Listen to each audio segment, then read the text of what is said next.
வயலோ வயலோ வயலோ செழிக்க வாழ்வு தந்தானே, வயலோ வாழ்வு தந்தானே.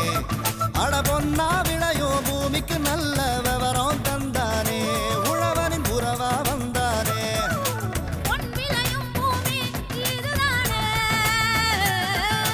வயலோ வயலோ வயலோ செழிக்க வாழ்வு தந்தானே, வயலோ வாழ்வு தந்தானே. அட பொன்னா விளையோ பூமிக்கு நல்ல விவரம் தந்தானே, உழவனின் உறவா வந்தானே. தந்தன தந்தன தன தந்தானே, மண்வள பொங்கிட துணை வந்தானே. தந்தன தந்தன தன தந்தானே, மண்வள பொங்கிட துணை வந்தானே. வணக்கம் வேளாண் பெருமக்களே. இன்றைய பொன் விளையும் பூமி நிகழ்ச்சியில் முதலில் வருவது வேளாண் செய்திகள், வேளாண் ஆலோசனை நேரம், வேளாண் சந்தை, வேளாண் வானிலை மற்றும் வேளாண் தொழில்நுட்பம். இன்றைய வேளாண் தொழில்நுட்ப பகுதியில் நிலக்கடலை அறுவடை கருவியின் அமைப்பு மற்றும் செயல்பாட்டினை குறித்து விளக்கம் தருகிறார் கோயமுத்தூர் வேளாண் பொறியியல் கல்லூரி மற்றும் ஆராய்ச்சி நிலையத்தின் வேளாண் இயந்திரங்கள் ஆராய்ச்சி மைய பேராசிரியர் முனைவர் வே. மா. துரைசாமி அவர்கள். இனி தொடர்வது வேளாண் செய்திகள்.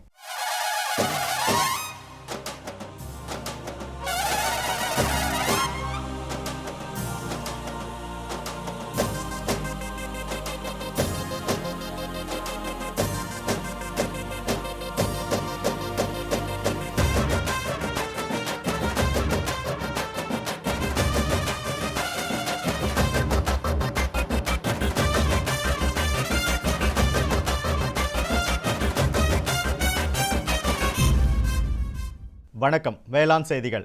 முதலில் வருவது மாற்றி யோசிச்சேங்க. இயந்திரம் மூலம் நேரடி நெல் விதைப்பினை மேற்கொண்ட சிவகங்கை மாவட்டம் கீரனைப்பட்டி வேளாண்மையாளர் ஜி. கலையரசி தரும் செய்தி. வேளாண் ஆலோசனை நேரத்தில் திருவண்ணாமலை, நாமக்கல் மற்றும் ஈரோடு ஆகிய மாவட்டங்களுக்கான வேளாண் அறிவுரை. தொடர்ந்து வேளாண் சந்தையில் வேளாண் ஒழுங்குமுறை விற்பனை கூடங்களில் வேளாண் விளைபொருட்களின் விலை நிலவரம். வேலூர் மாவட்டம் ஆற்காடு உழவர் சந்தையில் காய்கறிகளின் இன்றைய விலை நிலவரம். திருச்சி மாவட்டம் திருவரங்கம் மலர் சந்தையில் வணிக மலர்களின் இன்றைய விலை நிலவரம். வேளாண் வானிலையில் மிகுமழை பொழியும் மண்டலத்திற்கான வேளாண் அறிவிக்கை, உழவர் மற்றும் மீனவர்களுக்கான வானிலை முன்னறிவிப்பு. விரிவான செய்திகள். மாற்றி யோசிச்சேங்க. மானாவாரி சாகுபடியில் நேரடி நெல் விதைப்பினை வேளாண்மையாளர்கள் மேற்கொண்டு வருகின்றனர். இம்முறையில் வேளாண்மையாளர்கள் பெரும் பொருள் இழப்பினையும் தானிய இழப்பினையும் அடைகின்றனர். இதனை போக்கும் வகையில் சிவகங்கை மாவட்ட வேளாண் அறிவியல் நிலையம் நேரடி நெல் விதைப்பினை இயந்திரம் மூலம் மேற்கொள்வதற்கான பயிற்சியினை வேளாண்மையாளர்களுக்கு அளித்து வருகின்றது. இப்பயிற்சி மேற்கொண்டு சிறந்த சாகுபடி மேற்கொண்ட சிவகங்கை மாவட்ட கீரனைப்பட்டி வேளாண் மேலர் ஜி. கலையரசி அவர்களை சந்தித்த போது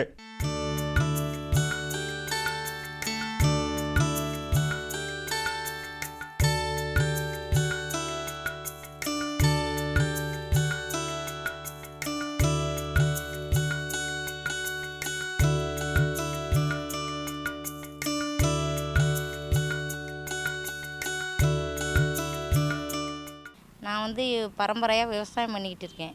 விவசாயம் பண்ணிக்கிட்டு இருந்ததில் இப்போ கல்லன் யூனியன்லேருந்து இந்த நேரடியாக மிஷின் விதைப்பு விதைக்க சொல்லி எங்களுக்கு அறிமுகப்படுத்தினாங்க. அந்த மிஷின் விதைப்பை நாங்கள் இப்போ ஒரு 6 வருஷமாக செஞ்சுக்கிட்டு இருக்கோம். நேரடி விதைப்புக்கும் மிஷின் விதைப்புக்கும் என்ன வித்தியாசம்?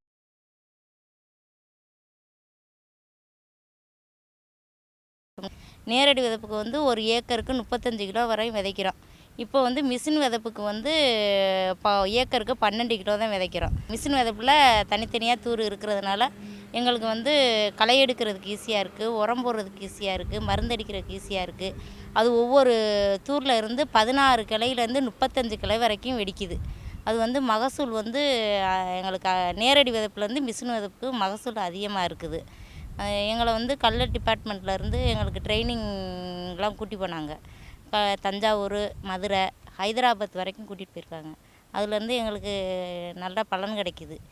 எப்படி நடணும், எந்த இதில் உரம் போடணும், எப்படி மருந்தடிக்கணும் அப்படிங்கிறதெல்லாம் எங்களுக்கு அந்த கல்லல் யூனியன் டிபார்ட்மெண்ட்லேருந்து அக்ரிலேருந்து சொல்லி கொடுக்குறாங்க. நேரடி விதைப்பில் எங்களுக்கு ஒரு ஏக்கருக்கு 20 மூடை கிடைக்குதுன்னா இப்போ நாங்கள் மிஷின் விதைப்பில் எங்களுக்கு ஒரு ஏக்கருக்கு 30 மூடை அடிக்கலாம், தாராளமாக அடிக்கலாம். பூச்சிக்கொல்லி எதுவும் தாக்குறதா இருந்தால் நாங்கள் உடனே ஃபோன் பண்ணி கல்லல் டிபார்ட்மெண்ட்டுக்கு சொன்னோம்னா அவங்களே பார்வையிட்டு அவங்களே இன்னும் மருந்து அடிங்க அப்படிங்கிறதெல்லாம் எங்களுக்கு சொல்லி இது பண்ணுறாங்க. அதேபடி அவங்க எப்படி சொல்கிறாங்களோ அதேபடி நாங்கள் அந்த மருந்து அடித்து எங்களுக்கு மகசூல் அதிகரித்து கொடுக்குறாங்க. எங்களுக்கு வந்து நெல் வந்து நேரடி விதைப்புக்கு வந்து 35 கிலோ, ஒரு ஏக்கருக்கு 35 கிலோ விதைக்கிறான். இப்போ வந்து மிஷின் விதைப்பில் வந்து ஏக்கருக்கு 12 கிலோ விதைக்கிறதுனால எங்களுக்கு அந்த நெல் மிச்சமாகுது. அதுவும் எங்களுக்கு சாதகமாக இருக்குது. மிஷின் விதைப்புக்கு வந்து விதை வந்து அவங்களே கொடுத்துட்றாங்க. நாங்கள் வந்து காசு கொடுத்து வாங்க வேண்டிய அவசியம் இல்லை. அவங்களே கல்லல் யூனியன்லேருந்து எங்களுக்கு வந்து வீட்டில் கொண்டாந்து விதையை இறக்கி கொடுத்துட்டு போயிடுவாங்க. மிஷினும் அவங்களே அரேஞ்ச் பண்ணி அவங்களே கொண்டு வந்து விதைச்சி கொடுத்துட்டு போயிடுறாங்க. எங்களுக்கு மற்றபடி எல்லா இதுவுமே மருந்து இருந்து எல்லாமே அவங்களுக்கு களைக்கொல்லி மருந்து எதுவும் இது பண்ணாலும் தேவைப்பட்டாலும் நாங்கள் போய் கேட்டால் எதுவும் கொடுத்துட்றாங்க. எல்லாம் இது பண்ணி எங்களுக்கு கல்லல் டிபார்ட்மெண்ட்லேருந்து நல்லா எல்லா இதுவும் உதவி செய்கிறாங்க. அதனால் நாங்கள் அந்த கல்லல் யூனியன் டிபார்ட்மெண்ட்டுக்கு இதுக்கு நான் நன்றி சொல்லி விடைபெறுகிறேன். வணக்கம். மேலும் விவரம் பெற ஜி கலையரசி அவர்களை 0987034892 என்ற கைபேசி எண்ணில் தொடர்பு கொள்க. இனி தொடர்வது வேளாண் ஆலோசனை நேரம்.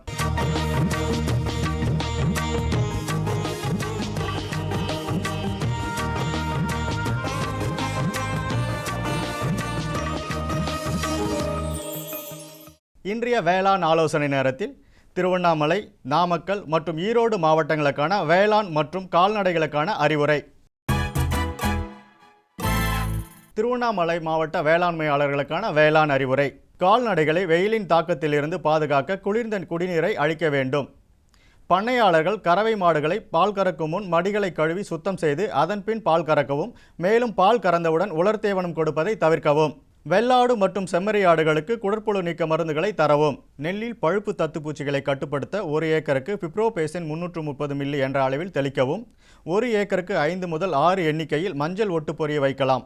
மேலும் ஏக்கருக்கு 1 விளக்கு பொறியினை மாலை 5:30 மணி முதல் இரவு 8:30 மணிக்குள் பயன்படுத்தி முதிர்ந்த பூச்சிகளை கவர்ந்து அளிக்கலாம். நாமக்கல் மாவட்ட வேளாண்மையாளர்களுக்கு பகல் வெப்பம் கூடுதலாகவும் காற்றின் வேகம் சற்று குறைவாக வாய்ப்புள்ளதாலும் கோடையின் தாக்கம் இனிவரும் காலங்களில் உயரும்.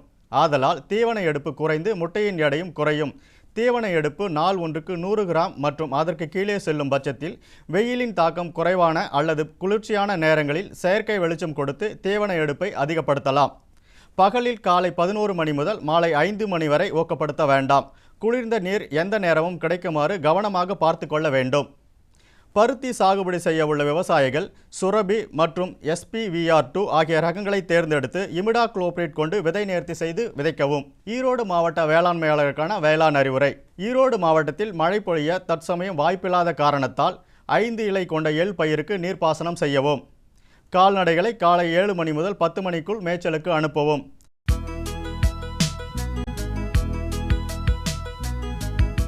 விவசாயிகளுக்கான உயிர் பூச்சிக்கொல்லிகள் தயாரிப்பதற்கான எளிய செய்முறைகள். வேப்பங்கொட்டை சாறு கரைசல் செய்முறை. காய்ந்த வேப்பங்கொட்டைகளை 400 கிராம் சொரசொரப்பான பொடியாக அரைத்து எடுக்க வேண்டும். 40 கிராம் பொடியினை எடுத்து லேசான துணியில் வைத்து கட்டி 400 முதல் 500 மில்லிலிட்டர் தண்ணீர் ஊற்றிய பாத்திரத்தில் ஒரு நாள் இரவு முழுவதும் ஊற வைக்க வேண்டும். பின்னர் அந்த கலவையை வடிகட்டி 1000 மில்லிலிட்டர் அளவு வரை தண்ணீர் ஊற்ற வேண்டும். இதனோடு 2 கிராம் சோப் சேர்த்து தெளிப்பதற்கு பயன்படுத்தலாம். வேப்பங்கொட்டை சாறு கரைசல் காய்த்துளைப்பான், சாறு உறிஞ்சும் பூச்சிகள் மற்றும் இலை சுருட்டும் புழு ஆகியவற்றை கட்டுப்படுத்த உதவுகிறது. புகையிலை சாறு செய்முறை. 1 கிலோ புகையிலை பொடியினை எடுத்து 10 லிட்டர் தண்ணீரில் நன்கு கொதிக்க வைக்க வேண்டும். மேலும் 10 லிட்டர் அளவிற்கு தக்கவாறு கொதிக்கும் நீரில் தண்ணீர் சேர்த்து கொள்ள வேண்டும். ஆறிய பின்னர் லேசான துணியினால் வடிகட்ட வேண்டும். மேலும் இதனுடன் லிட்டருக்கு 2 கிராம் என்ற அளவில் சோப்பு சேர்த்து அதனோடு 80 முதல் 100 லிட்டர் அளவிற்கு தண்ணீர் சேர்க்க வேண்டும். இக்கரைசல் சாறு உறிஞ்சும் பூச்சிகளான வெள்ளை ஈ, அஸ்வினி மற்றும் புகையான் ஆகியவற்றை கட்டுப்படுத்த உதவுகிறது. குறிப்பு: இவ்வாறு தயாரித்த சாறினை ஒரு முறைக்கு மேல் பயன்படுத்தக்கூடாது. NBV வைரஸ் நச்சுரி செய்முறை. வயலில் இருந்து NBV வைரஸ் தாக்கப்பட்ட 400 காய்ப்புழு மற்றும் 200 இலை வெட்டு புழுக்களை சேகரிக்க வேண்டும். சேகரித்த புழுக்களை அரைக்க வேண்டும். பின் அரைத்த சாறை மெல்லிய துணியில் வடிகட்ட வேண்டும். வடிகட்டப்பட்ட NBV திரவத்தை 100 லிட்டர் தண்ணீரில் கரைத்து பின் அதில் 100 கிராம் ராபின் ப்ளூ சேர்க்க வேண்டும். இந்த ராபின் ப்ளூ புற ஊதா கதிர்களின் தாக்கத்தை குறைக்கும். இந்த கரைசலை மாலை நேரத்தில் வயலில் தெளிக்க வேண்டும்.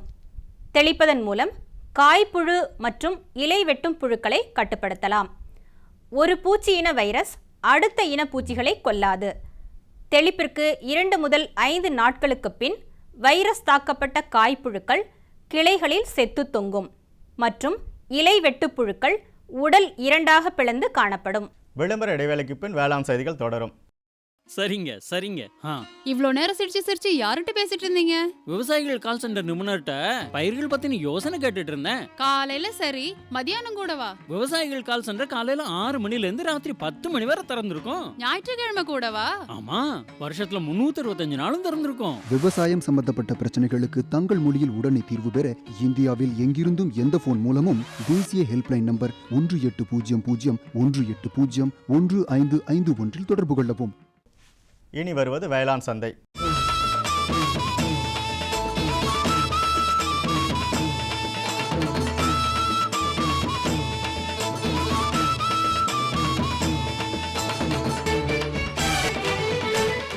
வேளாண் சந்தையில் தமிழ்நாடு வேளாண் ஒழுங்குமுறை விற்பனை கூடங்களில் வேளாண் விளைபொருட்களின் விலை நிலவரம். சோளம் இதர ரகம் துறையூரில் குறைந்தபட்ச விலையாக 1600 ரூபாய்க்கும் அதிகபட்ச விலையாக 1800 ரூபாய்க்கும், காரமடையில் குறைந்தபட்ச விலையாக 1800 ரூபாய்க்கும் அதிகபட்ச விலையாக 2000 ரூபாய்க்கும், மக்காச்சோளம் இதர ரகம் பழனியில் குறைந்தபட்ச விலையாக 1300 ரூபாய்க்கும் அதிகபட்ச விலையாக 1500 ரூபாய்க்கும், பொங்கலூரில் குறைந்தபட்ச விலையாக 1350 ரூபாய்க்கும் அதிகபட்ச விலையாக 1510 ரூபாய்க்கும், நெல் ஏடிடி 37 தேசூரில் குறைந்தபட்ச விலையாக 980 ரூபாய்க்கும் அதிகபட்ச விலையாக 1384 ரூபாய்க்கும், திருவண்ணாமலையில் குறைந்தபட்ச விலையாக 1140 ரூபாய்க்கும் அதிகபட்ச விலையாக 1395 ரூபாய்க்கும், நெல் இதர ரகம் லால்குடியில் குறைந்தபட்ச விலையாக 1410 ரூபாய்க்கும் அதிகபட்ச விலையாக 1500 ரூபாய்க்கும், கமுதியில் குறைந்தபட்ச விலையாக 1380 ரூபாய்க்கும் அதிகபட்ச விலையாக 1450 ரூபாய்க்கும், கேழ்வரகு இதர ரகம் வேலூரில் குறைந்தபட்ச விலையாக 1922 ரூபாய்க்கும் அதிகபட்ச விலையாக 2320 ரூபாய்க்கும், திண்டிவனத்தில் குறைந்தபட்ச விலையாக 2059 ரூபாய்க்கும் அதிகபட்ச விலையாக 2129 ரூபாய்க்கும், பருத்தி இதர ரகம் தேனியில் குறைந்தபட்ச விலையாக 4000 ரூபாய்க்கும் அதிகபட்ச விலையாக 4400 ரூபாய்க்கும், வேடசந்தூரில் குறைந்தபட்ச விலையாக 4000 ரூபாய்க்கும் அதிகபட்ச விலையாக 4500 ரூபாய்க்கும், மணிலா இதர ரகம் சேவூரில் குறைந்தபட்ச விலையாக 4150 ரூபாய்க்கும் அதிகபட்ச விலையாக 4500 ரூபாய்க்கும், அறந்தாங்கியில் குறைந்தபட்ச விலையாக 4000 ரூபாய்க்கும் அதிகபட்ச விலையாக 4035 ரூபாய்க்கும், தட்டை பயிறு இதர ரகம் உளுந்தூர்பேட்டையில் குறைந்தபட்ச விலையாக 2860 ரூபாய்க்கும் அதிகபட்ச விலையாக 3890 ரூபாய்க்கும், விருதாசலத்தில் குறைந்தபட்ச விலையாக 3542 ரூபாய்க்கும் அதிகபட்ச விலையாக 6972 ரூபாய்க்கும், பச்சை பயிறு இதர ரகம் ஆரணியில் குறைந்தபட்சம் மற்றும் அதிகபட்சமாக 4329 ரூபாய்க்கும், திருக்கோவிலூரில் குறைந்தபட்ச விலையாக 5059 ரூபாய்க்கும் அதிகபட்ச விலையாக 6007 ரூபாய்க்கும், வரகு இதர ரகம் திட்டக்குடியில் குறைந்தபட்ச விலையாக 1524 ரூபாய்க்கும் அதிகபட்ச விலையாக 1541 ரூபாய்க்கும், விருதாசலத்தில் குறைந்தபட்ச விலையாக 1531 ரூபாய்க்கும் அதிகபட்ச விலையாக 1605 ரூபாய்க்கும், காய்ந்த மிளகாய் இதர ரகம் பரமக்குடியில் குறைந்தபட்ச விலையாக 8000 ரூபாய்க்கும் அதிகபட்ச விலையாக 13000 ரூபாய்க்கும், வேலூரில் குறைந்தபட்சம் மற்றும் அதிகபட்ச விலையாக 13130 ரூபாய்க்கும், தேங்காய் இதர ரகம் நெகமத்தில் குறைந்தபட்ச விலையாக 1200 ரூபாய்க்கும் அதிகபட்ச விலையாக 1300 ரூபாய்க்கும், சூலூரில் குறைந்தபட்ச விலையாக 1000 ரூபாய்க்கும் அதிகபட்ச விலையாக 1100 ரூபாய்க்கும், மஞ்சள் விரலி கோயம்புத்தூரில் குறைந்தபட்ச விலையாக 8251 ரூபாய்க்கும் அதிகபட்ச விலையாக 9799 ரூபாய்க்கும், கரூரில் குறைந்தபட்ச விலையாக 7800 ரூபாய்க்கும் அதிகபட்ச விலையாக 8600 ரூபாய்க்கும் விற்பனை செய்யப்பட்டது. தொடரும் வேளாண் சந்தையில் வேலூர் மாவட்டம் ஆற்காடு உழவர் சந்தையில் காய்கறிகளின் இன்றைய விலை நிலவரம். கத்திரிக்காய் 1 கிலோ 18 ரூபாய்க்கும், வெண்டைக்காய் 1 கிலோ 12 ரூபாய்க்கும், அவரைக்காய் 1 கிலோ 18 ரூபாய்க்கும், புடலங்காய் 1 கிலோ 14 ரூபாய்க்கும், சொரக்காய் 1 கிலோ 12 ரூபாய்க்கும், பாகற்காய் 1 கிலோ 16 ரூபாய்க்கும், பீர்க்கங்காய் 1 கிலோ 14 ரூபாய்க்கும், மாங்காய் 1 கிலோ 48 ரூபாய்க்கும், முருங்கைக்காய் 1 கிலோ 20 ரூபாய்க்கும், கொத்தவரை 1 கிலோ 16 ரூபாய்க்கும், சின்ன வெங்காயம் 1 கிலோ 28 ரூபாய்க்கும், பெரிய வெங்காயம் 1 கிலோ 12 ரூபாய்க்கும், பச்சை மிளகாய் 1 கிலோ 30 ரூபாய்க்கும், தக்காளி 1 கிலோ 5 ரூபாய்க்கும், இஞ்சி 1 கிலோ 40 ரூபாய்க்கும், பரங்கிக்காய் 1 கிலோ 10 ரூபாய்க்கும், பூசணிக்காய் 1 கிலோ 10 ரூபாய்க்கும், வாழைக்காய் காய் ஒன்று 6 ரூபாய்க்கும், தேங்காய் 1 கிலோ 15 ரூபாய்க்கும், முள்ளங்கி 1 கிலோ 12 ரூபாய்க்கும், கருணைக்கிழங்கு 1 கிலோ 36 ரூபாய்க்கும், சேனைக்கிழங்கு 1 கிலோ 20 ரூபாய்க்கும், மரவள்ளிக்கிழங்கு 1 கிலோ 20 ரூபாய்க்கும், சர்க்கரை வள்ளிக்கிழங்கு 1 கிலோ 20 ரூபாய்க்கும், உருளைக்கிழங்கு 1 கிலோ 20 ரூபாய்க்கும், பீன்ஸ் 1 கிலோ 28 ரூபாய்க்கும், கேரட் 1 கிலோ 24 ரூபாய்க்கும், பீட்ரூட் 1 கிலோ 16 ரூபாய்க்கும், முட்டைக்கோஸ் 1 கிலோ 15 ரூபாய்க்கும், கருவேப்பிலை 1 கிலோ 40 ரூபாய்க்கும், கொத்தமல்லி 1 கிலோ 20 ரூபாய்க்கும், புதினா 1 கிலோ 18 ரூபாய்க்கும் விற்பனை செய்யப்பட்டது. திருச்சி திருவரங்கம் மலர் சந்தையில் வணிக மலர்களின் இன்றைய விலை நிலவரம். கத்திரி ரோஸ் 20 பூக்கள் கொண்ட பாக்கெட் விலை 100 ரூபாய்க்கும், மல்லிகை 1 கிலோ 140 ரூபாய்க்கும், முல்லை 1 கிலோ 400 ரூபாய்க்கும், கனகாம்பரம் 1 கிலோ 250 ரூபாய்க்கும், செண்டுமல்லி 1 கிலோ 30 ரூபாய்க்கும், வாடாமல்லி 1 கிலோ 30 ரூபாய்க்கும், பட்டன் ரோஸ் 1 கிலோ 120 ரூபாய்க்கும், துளசி 1 கிலோ 20 ரூபாய்க்கும், சம்பங்கி 1 கிலோ 200 ரூபாய்க்கும், அரளி 1 கிலோ 20 ரூபாய்க்கும், சாமந்தி 1 கிலோ 60 ரூபாய்க்கும், காக்கடா 1 கிலோ 180 ரூபாய்க்கும், கோழிக்கொண்டை 1 கிலோ 15 ரூபாய்க்கும், விருச்சிப்பூ 1 கிலோ 80 ரூபாய்க்கும் விற்பனை செய்யப்பட்டது. இனி வருவது வேளாண் வானிலை.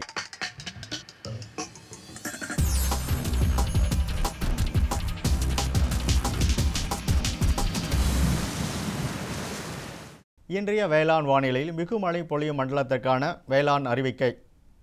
கன்னியாகுமரி மாவட்டத்தில் காற்றின் வெப்பநிலை அதிகபட்சமாக 35 டிகிரி செல்சியஸாகவும் குறைந்தபட்சமாக 27.2 டிகிரி செல்சியஸாகவும், காற்றின் ஒப்பு ஈரப்பதம் 77.2%, காற்றின் வேகம் மணிக்கு 3.7 கிலோமீட்டராகவும், மண்ணின் ஈரப்பதம் 15 சென்டிமீட்டர் ஆழத்தில் 16.2%, மண்ணின் வெப்பநிலை 15 சென்டிமீட்டர் ஆழத்தில் 31.2 டிகிரி செல்சியஸாகவும், மழை அளவு 0 மில்லிமீட்டராகவும், சூரிய கதிர்வீச்சு 489.2 கலோரி பர் சென்டிமீட்டர் ஸ்கொயராகவும், வளிமண்டல அழுத்தம் 1002.6 ஹெக்டா பாஸ்கல் அளவாகவும், இலையின் ஈரப்பத மணிக்கு 4ஆகவும் இருந்தது. வானிலை முன்னறிவிப்பு. உழவர்களுக்கான வானிலை முன்னறிவிப்பு. தமிழகம் மற்றும் புதுச்சேரியில் ஒரு சில இடங்களில் மழை பெய்யக்கூடும். மீனவர்களுக்கான வானிலை முன்னறிவிப்பு. தமிழகம் மற்றும் புதுச்சேரி கடலோர பகுதிகளில் எச்சரிக்கை எதுவும் இல்லை. இத்துடன் இன்றைய வேளாண் செய்திகள் நிறைவு பெறுகிறது. மீண்டும் நாளைய வேளாண் செய்திகள் சந்திப்போம். வணக்கம். குழம்புல மசாலா அதிகமா இருக்கு. எத்தனை முறை சொல்லியிருக்கேன், எவ்வளவு தேவையோ அதை மட்டும் போடுன்னு. அட, நான் எப்பவோ ஒரு முறை இப்படி பண்றேன். ஆனா நீங்க வயல்ல எப்பவுமே கண்ட கிருமி நாசினிய போடுறீங்க. அப்ப அது மருமக சொல்றது சரிதான். பாரு, வயல்ல எத்தனை தேவையோ அத்தனை மருந்து தான் போடணும். நினைவுல வையுங்க, கிருமி நாசினி விஷத்தன்மை கொண்டது.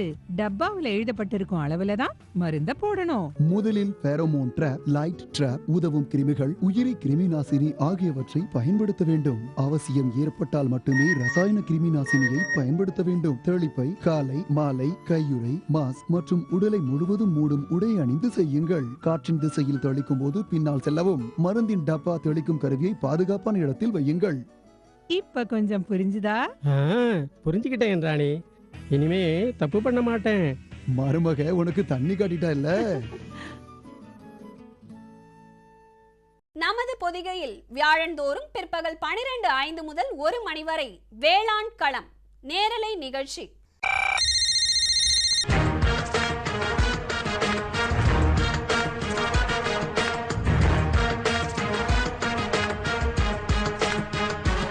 வேளாண்மையாளர்களுக்கான தொழில்நுட்ப தகவல்கள், புதிய வேளாண் முறைகள், மத்திய மாநில அரசுகளின் திட்டங்கள், வங்கிகளின் வேளாண் கடனுதவிகள், கால்நடை வளர்ப்போருக்கான புதிய தொழில்நுட்பங்கள், மீன்வள மேம்பாடு மற்றும் மீன் வகைகள், பருவநிலைக்கேற்ற வேளாண் ஆலோசனைகள், வேளாண், கால்நடை, மீன் வகை ஆகியவற்றை சந்தைப்படுத்த ஏற்ற தகவல்கள், இன்னும் எண்ணற்ற வேளாண் தேவைகளை வேளாண்மையாளர்கள் தொலைபேசி மற்றும் அலைபேசி வழியே அந்தந்த துறை வல்லுநர்களை நேரடியாக தொடர்பு கொண்டு விளக்கம் பெற்றிட பொதிகையின் இன்னொரு களம் வேளாண் களம் நேரலை நிகழ்ச்சி. வியாழந்தோறும் பிற்பகல் 12:05 முதல் 1 மணி வரை பங்கு கொள்ளுங்கள், பயன் பெறுங்கள். வேளாண் களம் நேரலை நிகழ்ச்சி.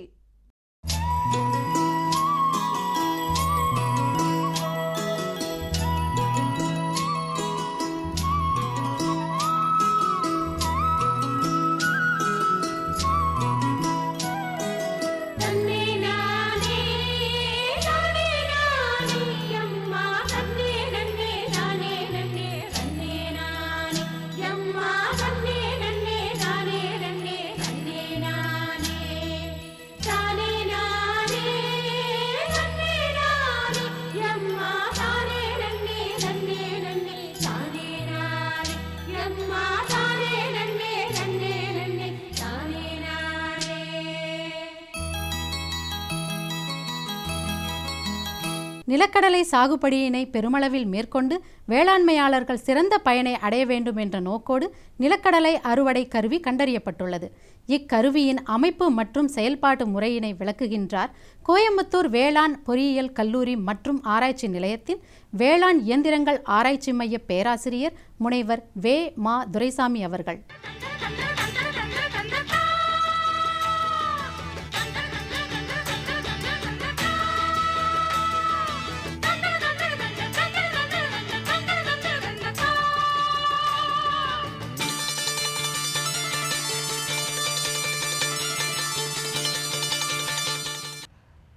பயிர் செய்யும் பொழுது அனைத்து வேலைகளுக்கும் ஆட்கள் தேவைப்படுகிறது. ஆனால் தற்போது ஆட்களின் பற்றாக்குறை அதிகமாகிக் கொண்டு வருகின்றது. ஏனென்றால் விவசாய தொழிலில் ஈடுபட வேலையாட்கள் அதிகம் கிடைப்பதில்லை. இதனால் விவசாயிகள் பயிர் செய்வதற்கு அதிகம் சிரமப்படுகின்றார்கள்.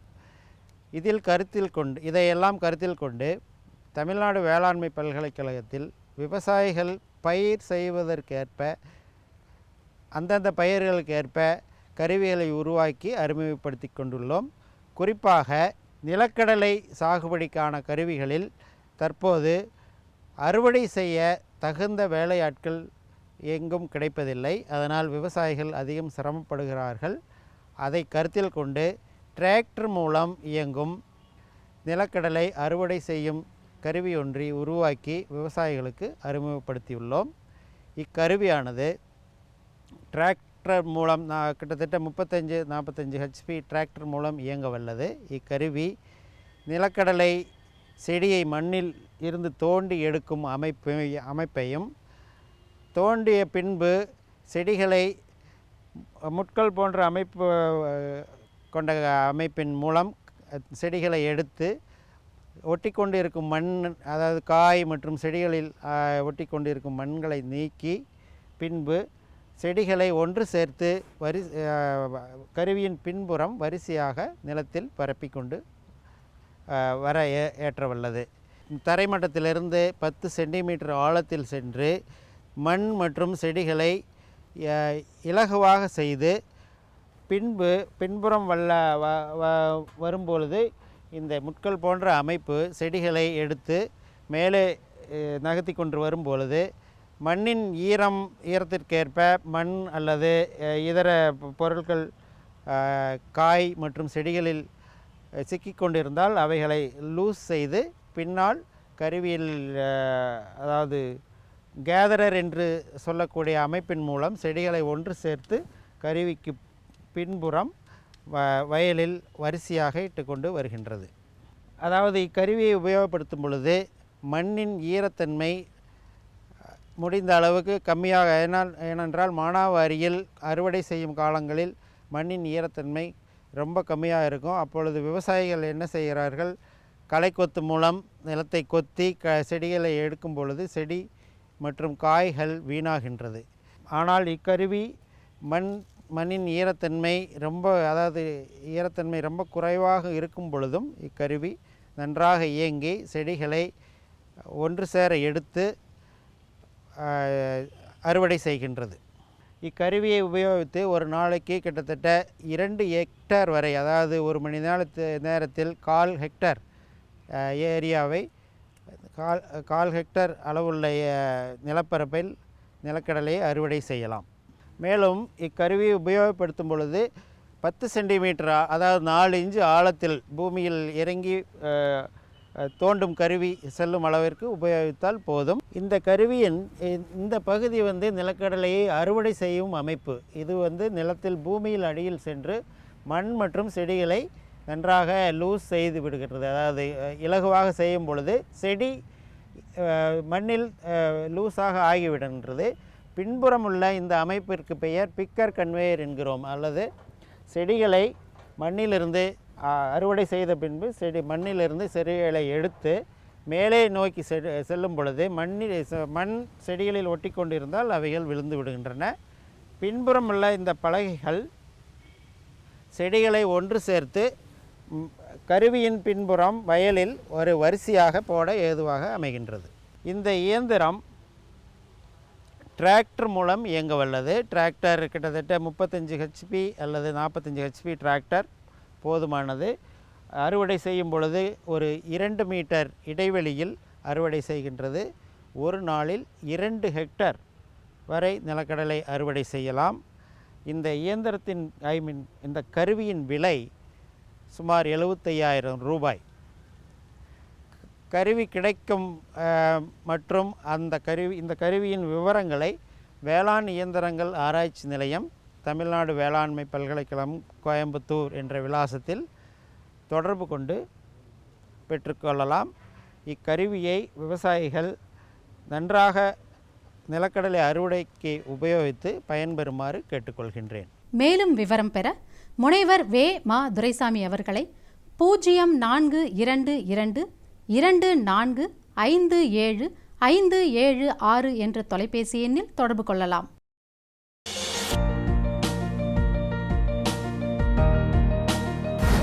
வேம்பு கலந்த யூரியா.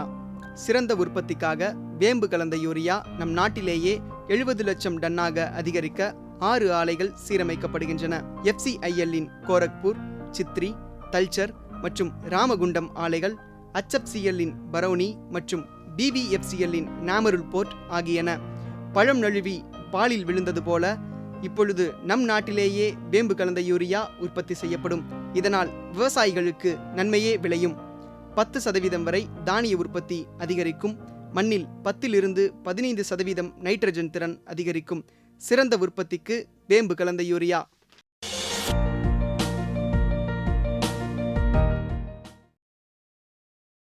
இருபத்தி 4/3/2016 வியாழக்கிழமை அன்று பொன் விளையும் பூமி நிகழ்ச்சியில்